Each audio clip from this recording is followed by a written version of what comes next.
Bien, aquí mencionamos brevemente las desventajas del circuito serie. Como existe un solo camino para la corriente eléctrica, en un circuito eléctrico en serie, si falla un elemento de dicho circuito, pues todo el circuito deja de funcionar, dado que solamente existe un solo camino para la corriente eléctrica. ¿En dónde se aplica este circuito serie? Principalmente en las luces para los árboles de Navidad, donde se compran precisamente como series de Navidad, ¿no? Entonces ahí están conectados en serie. En nuestra casa, por ejemplo, la conexión no podría ser serie, dado que si queremos utilizar tres o cuatro cosas al mismo tiempo y una de ellas se tuviera que apagar para dejar de utilizarla, pues todo el sistema se apagaría. De ahí que se requiere otra conexión en casa. En casa la conexión que se tiene son circuitos en paralelo.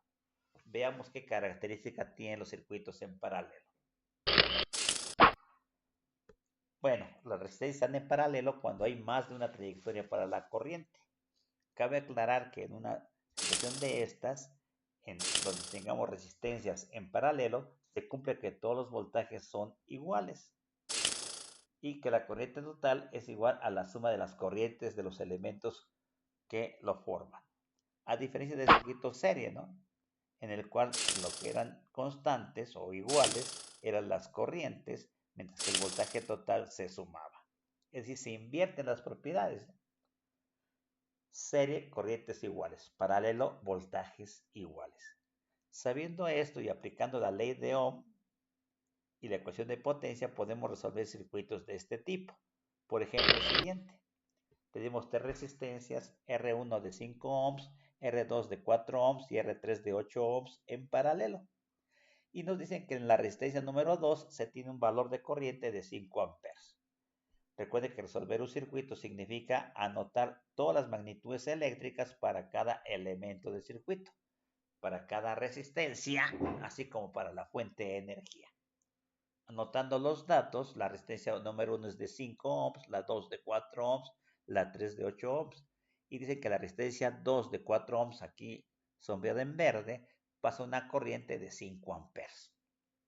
Como es un circuito paralelo, no podemos poner corrientes iguales, sino que hay que calcular algún voltaje. ¿Cómo calculamos este voltaje? Pues aplicamos la ley de Ohm que dice que el voltaje es igual a la resistencia por la corriente. En este caso, resistencia de 4 por corriente de 5 amperes, 4 por 5, 20. El voltaje 2 vale 20 volts. Y como es un circuito paralelo, todos los voltajes son iguales. Y ya para allá las corrientes, ley de Ohm nuevamente, corriente es igual al voltaje sobre resistencia, sería 20 entre 5 a 4, 20 entre 4 a 5, 20 entre 8 a 2.5. Así tenemos en este caso corriente de 4, de 5 y de 2,5 que había que encontrar la I total como una sumatoria. Recuerden, en paralelo los voltajes se suman, perdón, en paralelo recuerden, en paralelo los voltajes son iguales y la corriente total es la suma de las corrientes, que en este caso son 4 más 5 más 2,5, 11,5. Y para encontrar la resistencia total, pues usamos la ley de Ohm, resistencia igual a voltaje sobre corriente. 20 volts sobre 11.5 amperes nos daría el valor de la corriente de 1.739 ohms. Y ya para allá la potencia, voltaje por corriente, no corriente por voltaje. 4 por 20, 80, 5 por 20, 100, 2,5 por 20, 50, 11.5 por 20, 230. Y así hemos resuelto nuestro circuito. Vean que casi fue muy parecido a los circuitos serie. Claro que aquí no calculamos la R total, sino con la ley de Ohm, pero las propiedades del circuito paralelo son las siguientes. En un circuito en paralelo, las resistencias cuando tenemos en paralelo nos van a dar que los voltajes son iguales. Es la principal característica. Pero la corriente total y la potencia total se suman. ¿Y qué pasa con la resistencia? En un circuito en paralelo, a medida que agregas más y más elementos, la resistencia disminuye. A diferencia del circuito serie, entre más elementos conectes en un circuito serie, la resistencia total aumenta. Y si aumenta la resistencia, la corriente disminuye y se tiene menor cantidad de corriente en cada elemento. Y por eso no se conectan sistemas en serie. En cambio, en paralelo, se mantienen los voltajes iguales y entonces cada elemento va a recibir su propia corriente necesaria. Y entonces aquí la resistencia total, para ver cuánto disminuye, se calcula en función de la inversa de la suma de inversas. ¿Cómo se aplica este modelo matemático? Veamos en la siguiente situación.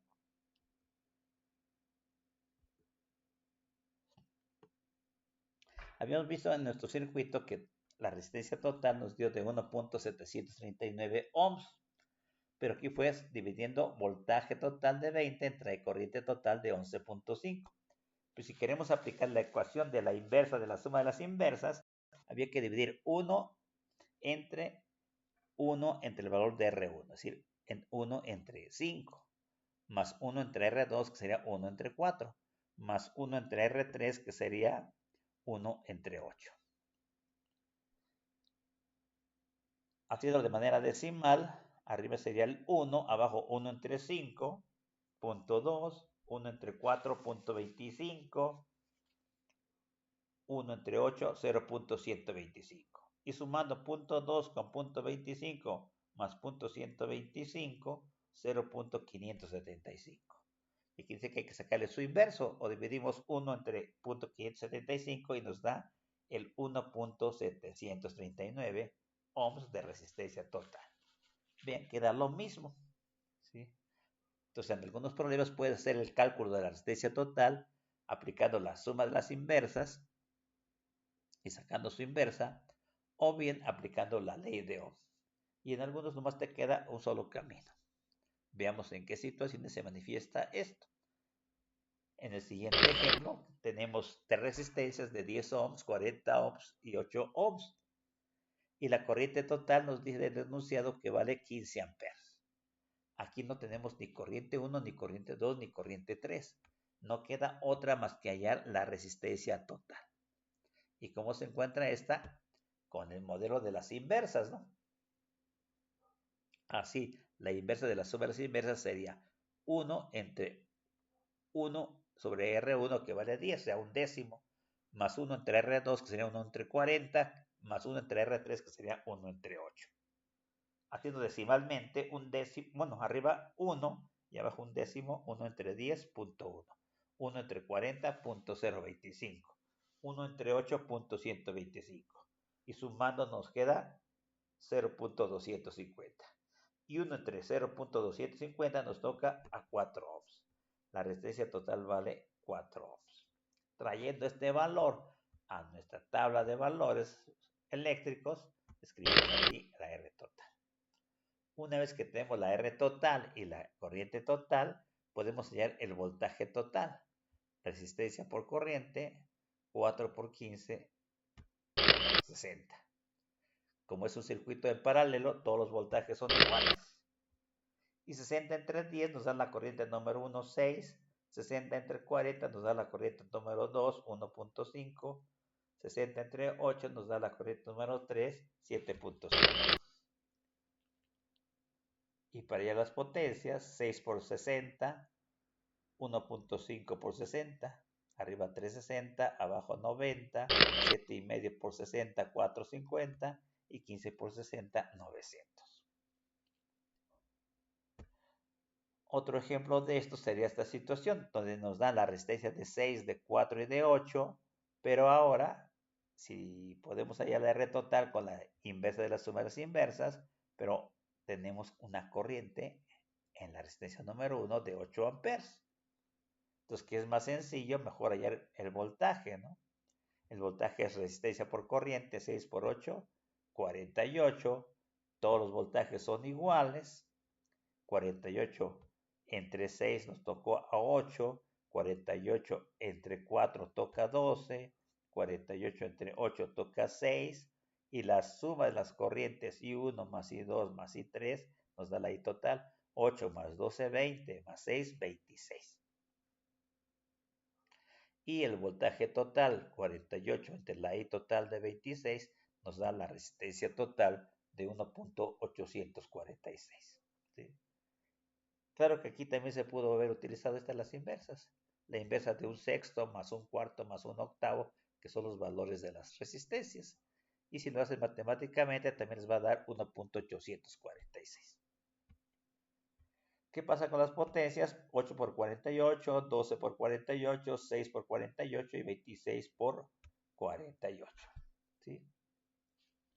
Encuentra los valores también, ¿no?, del circuito siguiente, donde la resistencia 1 vale 4, la resistencia 2 vale 6 ohms y se aplica una batería que proporciona una corriente de 5 amperes.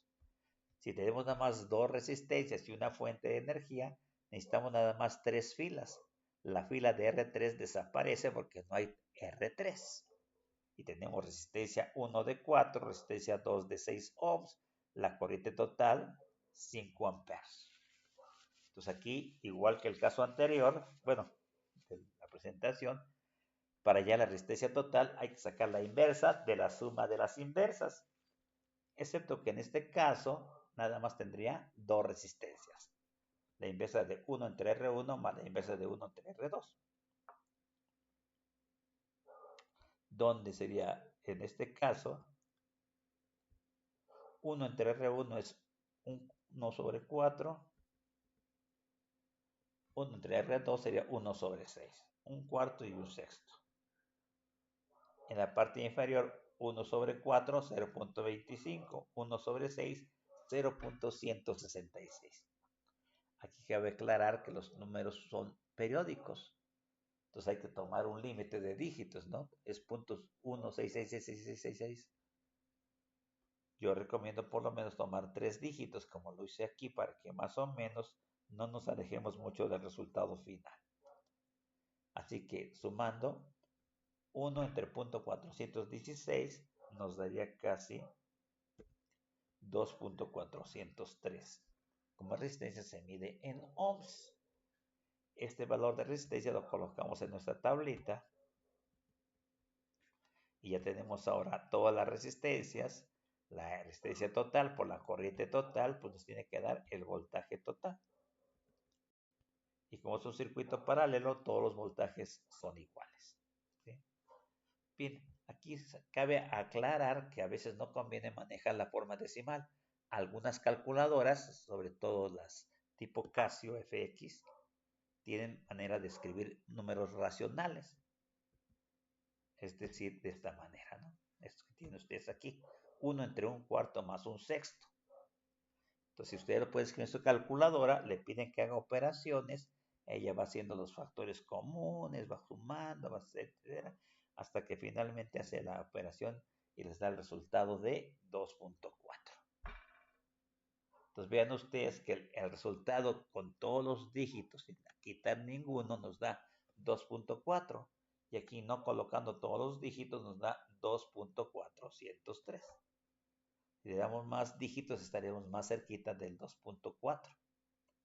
Si le ponemos menos dígitos nos vamos a alejar del 2.4. Entonces real, la resistencia total aquí en este circuito debió haber sido de 2.4. ¿Sí? Pero se acepta el 2.413. Con 2.4 el voltaje hubiese sido de 12 y 12 entre 4 nos hubiese dado aquí una corriente de 3 amperes y 12 entre 6 nos hubiese dado 2 amperes. 3 más 2, 5. Y 3 por 12, 36, 2 por 12, 24 y 5 por 12, 60 watts, los datos de potencia. Bien, espero que esto les sirva para resolver los circuitos pendientes del cuestionario.